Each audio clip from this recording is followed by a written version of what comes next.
हिंदी साहित्य मंथन बदायूं के यूट्यूब चैनल पर आप सभी का स्वागत है। मैं राघवेंद्र सिंह आज उपस्थित हूँ हिंदी साहित्य इतिहास लेखन के अंतर्गत जॉर्ज ग्रियर्सन और उनके द्वारा लिखे गए इतिहास ग्रंथ के संबंध में महत्वपूर्ण जानकारियाँ लेकर।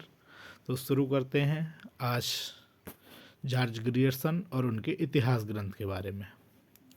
जॉर्ज अब्राहम ग्रियर्सन का जन्म 1851 में और मृत्यु 1941 ईस्वी में हुई। अंग्रेज़ों के ज़माने में इंडियन सिविल सर्विस के कर्मचारी, बहुभाषाविद और आधुनिक भारत में भाषाओं का सर्वेक्षण करने वाले पहले भाषा मनोवैज्ञानिक थे।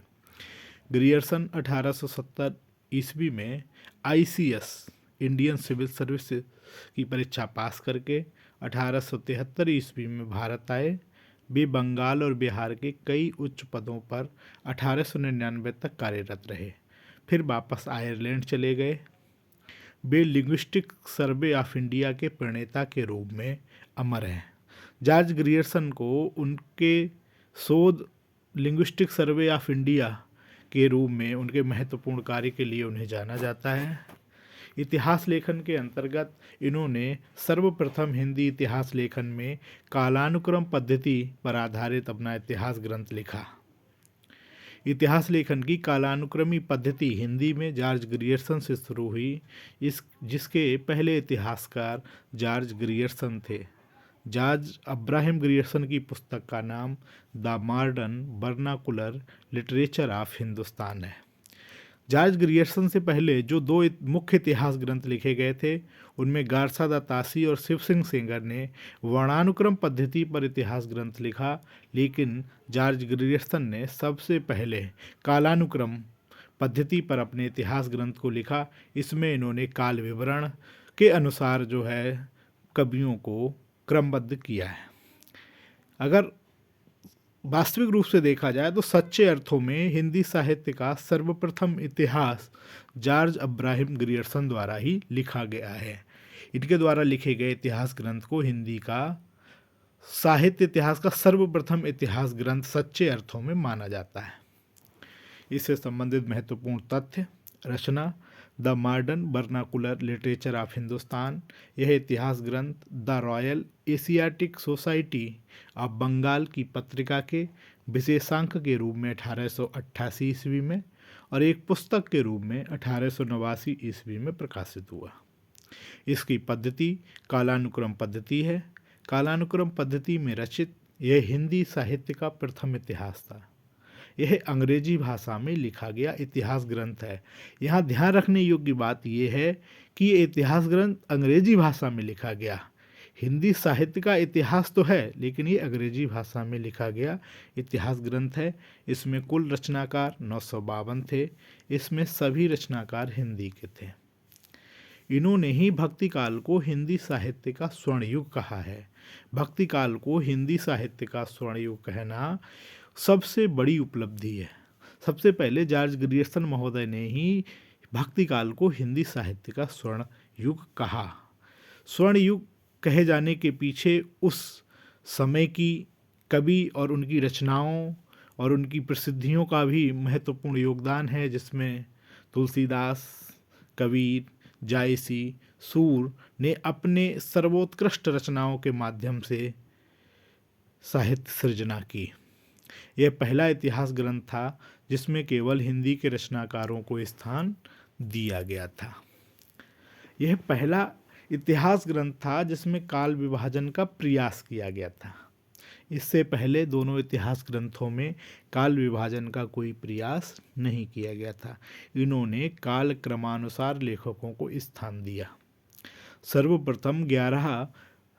सर्वप्रथम 11 खंडों में इन्होंने संपूर्ण हिंदी साहित्य के इतिहास को विभाजित किया है और हिंदी साहित्य के प्रारंभिक चरण को इन्होंने चारण काल कहा है, जिसको आदिकाल के नाम से सभी जानते हैं। आदिकाल को चारण काल नाम जॉर्ज ग्रियर्सन द्वारा ही दिया गया और इन्होंने चारण काल की शुरुआत 799 ईस्वी में मानी।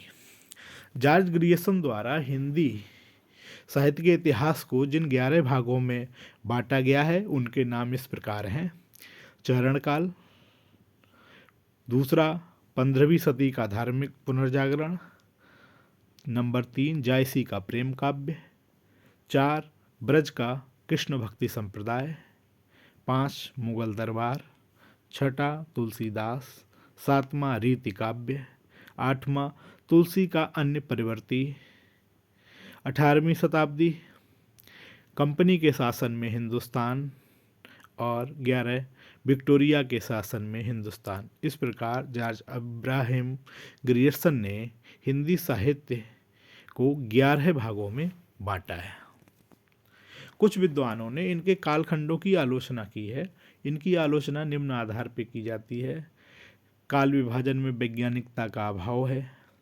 नंबर 2, अध्यायों की संख्या 11 अधिक होने से उसे काल विभाजन मानना उपयुक्त नहीं है।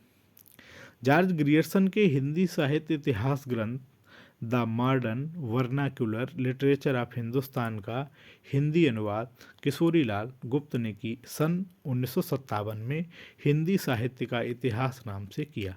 ये ध्यान रखने योग्य तथ्य ये है कि जॉर्ज ग्रियर्सन के इतिहास ग्रंथ the Modern Vernacular Literature of Hindustan का अंग्रेजी से हिंदी में अनुवाद किशोरीलाल गुप्त ने सन 1957 में हिंदी साहित्य का इतिहास नाम से किया। किशोरीलाल गुप्त जी लिखते हैं, जॉर्ज ग्रियर्सन के संबंध में उन्होंने लिखा है कि यह हिंदी साहित्य की नींव का वह प्रस्तर है जिस पर आचार्य शुक्ल ने अपने सुप्रसिद्ध इतिहास ग्रंथ का भव्य भवन निर्मित किया। तो निश्चय रूप से किशोरीलाल गुप्त रामचंद्र शुक्ल द्वारा लिखे गए प्रसिद्ध इतिहास ग्रंथ की नींव का पत्थर जॉर्ज ग्रियर्सन द्वारा लिखे गए हिंदी इतिहास ग्रंथ को मानते हैं।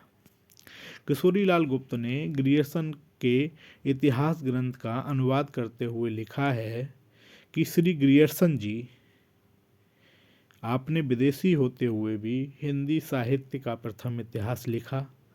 अनुवाद तो आपका ही है, उसे क्या समर्पित करूं?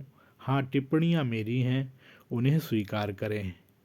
तो इस प्रकार किशोरीलाल गुप्त जी ने जॉर्ज ग्रियर्सन महोदय को बहुत बहुत धन्यवाद दिया कि उन्होंने विदेशी होते हुए भी हिंदी साहित्य का प्रथम इतिहास ग्रंथ लिखा, जिसपे जॉर्ज ग्रियर्सन द्वारा लिखे गए इतिहास ग्रंथ के आधार पे आगे आने वाले साहित्यकारों के लिए एक ऐसा रास्ता प्रशस्त हुआ जिसमें आगे चलकर उन्होंने काल विभाजन और कालक्रमानुसार अपने अपने इतिहास ग्रंथों को लिखा। तो इस प्रकार आप सभी का बहुत बहुत धन्यवाद। आज हमने जाना जॉर्ज ग्रियर्सन और उनके द्वारा लिखे गए साहित्य इतिहास ग्रंथ के बारे में। अगर वीडियो अच्छी लगी हो तो लाइक सब्सक्राइब करें। धन्यवाद।